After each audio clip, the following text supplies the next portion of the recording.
L'accès à l'électricité est crucial pour le développement économique et social du Cameroun. Cependant, le pays est confronté à des défis majeurs en matière de production, de transport et de distribution d'électricité. La production électrique est dominée par l'hydroélectricité, qui dépend fortement des conditions climatiques, de la gestion et de la disponibilité des ressources en eau. Au centre de tout ce casse-tête se trouve Eneo, la principale entreprise de production et de distribution d'électricité au Cameroun. Elle dessert plus de 1 million de clients à travers tout le pays. Elle fournit de l'électricité pour les ménages et pour les entreprises.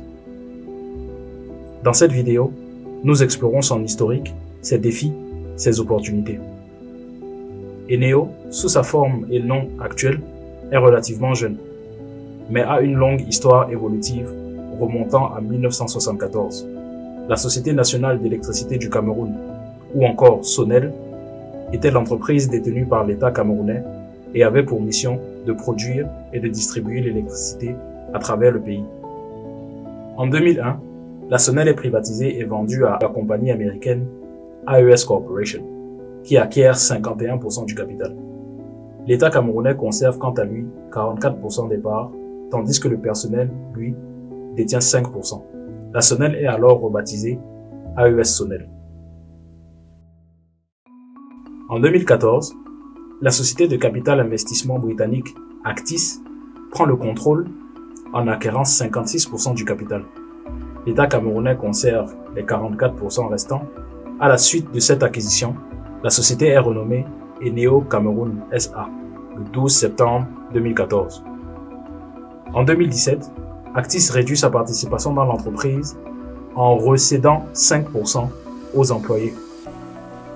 Au fil de son histoire, la société a traversé de nombreux défis pour fournir une électricité stable et fiable aux Camerounais. Fraude, litiges, abus, corruption, délestage.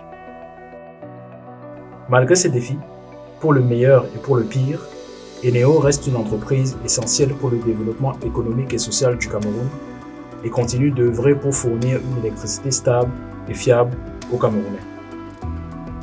Eneo se situe à deux endroits stratégiques dans le réseau électrique camerounais: la production et la distribution. Sous ses anciennes formes, la société avait le monopole complet du réseau, de la production au transport à la distribution. Mais depuis 2018, la distribution a été renationalisée et est maintenant sous la responsabilité de la Sonatrel. Eneo a plus de 1 600 000 clients actifs dans le pays. La société a réussi à lever des fonds importants pour financer ses programmes d'investissement et les discussions avec les bailleurs de fonds internationaux ont repris. De plus, l'État a repris une partie de la dette commerciale d'Alucam à l'égard d'Eneo. En 2022, son chiffre d'affaires est de 394 milliards de francs CFA. En 2021, la capacité de production totale du Cameroun était d'environ 1650 MW, dont 65% provient de l'hydroélectricité, 33% du gaz naturel et 2% du fioul. Sur cette production, Eneo produit environ 66% de l'électricité consommée au Cameroun. Cependant, le transport et la distribution de l'électricité sont confrontés à de nombreux défis. En 2021, le taux de coupure moyen par abonné était d'environ 14 heures par mois, contre un objectif fixé à 8 heures. Le taux de perte d'électricité lié à la distribution est d'environ 23% en 2020. Pour répondre à ces défis, Eneo a réalisé des investissements considérables dans de nouvelles infrastructures et investi plus de 69 milliards de francs CFA dans la production, la distribution et la modernisation de ces infrastructures. La société teste des technologies telles que les systèmes de stockage d'énergie pour lisser la production d'électricité et assurer une alimentation électrique plus stable. Eneo est cependant confronté à des défis importants en matière de recouvrement de factures impayées, de mauvaise qualité de service et de réglementation. En 2021, le taux d'encaissement de factures moyenne tension et basse tension dans la région du nord-ouest et du sud-ouest du pays était de seulement 29%, contre une moyenne de 86% pour l'ensemble du pays. Cette contre-performance est majoritairement due à la crise sécuritaire que traverse la région. La dépendance à l'hydroélectricité expose le pays aux variations de la pluviométrie et au risque de pénurie d'électricité. En 2021, la production d'électricité a été inférieure à l'objectif annuel en raison de perturbations sur le réseau et de la mauvaise hydrologie. De plus, les infrastructures de production sont vieillissantes et la capacité de production est insuffisante pour répondre à la demande croissante d'électricité. La distribution de l'électricité est également confrontée à plusieurs défis, notamment les pannes fréquentes, les coupures d'électricité, planifiées ou non, et le taux élevé de pertes qui sont d'environ 23%. La situation est aggravée par la bestiosité des infrastructures, les actes de vandalisme et le vol. En termes de satisfaction de clients, une enquête menée en 2019 par Eneo a montré que 55% des clients sont satisfaits de la qualité de l'électricité fournie, tandis que 45% sont insatisfaits. La réalité sur le terrain est tout autre. Eneo, c'est la merde, c'est une société qu'il faut refermer. Eneo, c'est complètement nul, totalement nul. Non, Eneo nous fatigue. Ils abusent, ils sont piteux.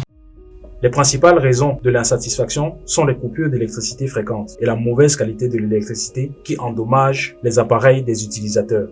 La distribution est le maillon faible du secteur.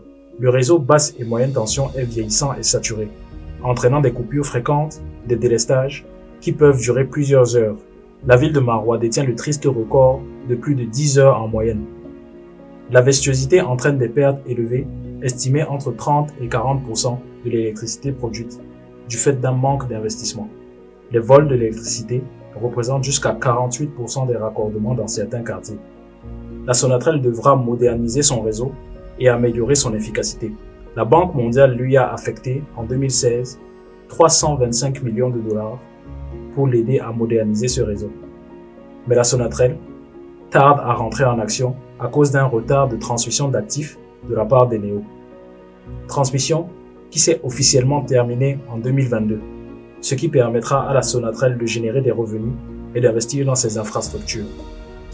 Arrivé en mars 2022, le directeur général de Eneo est interpellé en août 2022 par la police, après dénonciation d'un ancien employé. Les motifs: fraude, faute grave, détournement organisé et autres. Bien qu'il ait été relâché rapidement après, cette situation a suscité des inquiétudes quant à la gestion de la société. Elle révèle également des tensions causées par un management décidé à éradiquer la fraude de sa structure. En 2021, Eneo a mis aux arrêts et à la disposition de la justice 496 barons de la fraude. 162 faux électriciens ont également été arrêtés, parmi lesquels plus de 15 employés d'Eneo. Les difficultés rencontrées par Eneo ont des conséquences importantes sur la population et l'économie du Cameroun.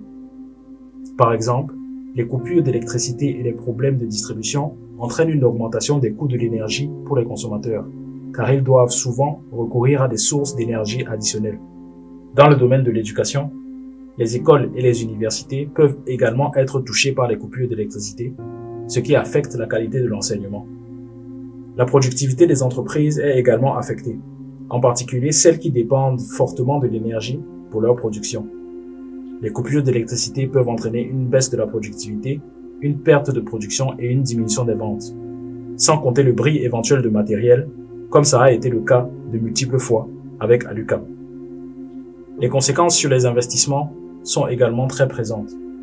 Les problèmes d'approvisionnement en électricité peuvent dissuader les investisseurs étrangers d'investir dans le pays, ce qui peut affecter et affecte déjà la croissance économique. En termes financiers, les difficultés rencontrées par Eneo ont des conséquences sur les résultats de l'entreprise.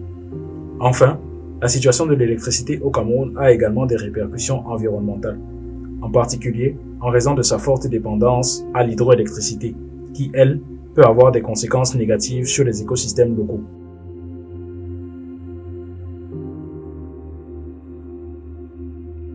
Les efforts d'Eneo pour diversifier ses ressources d'énergie et investir dans les énergies renouvelables sont donc essentiels pour assurer un avenir énergétique durable au Cameroun.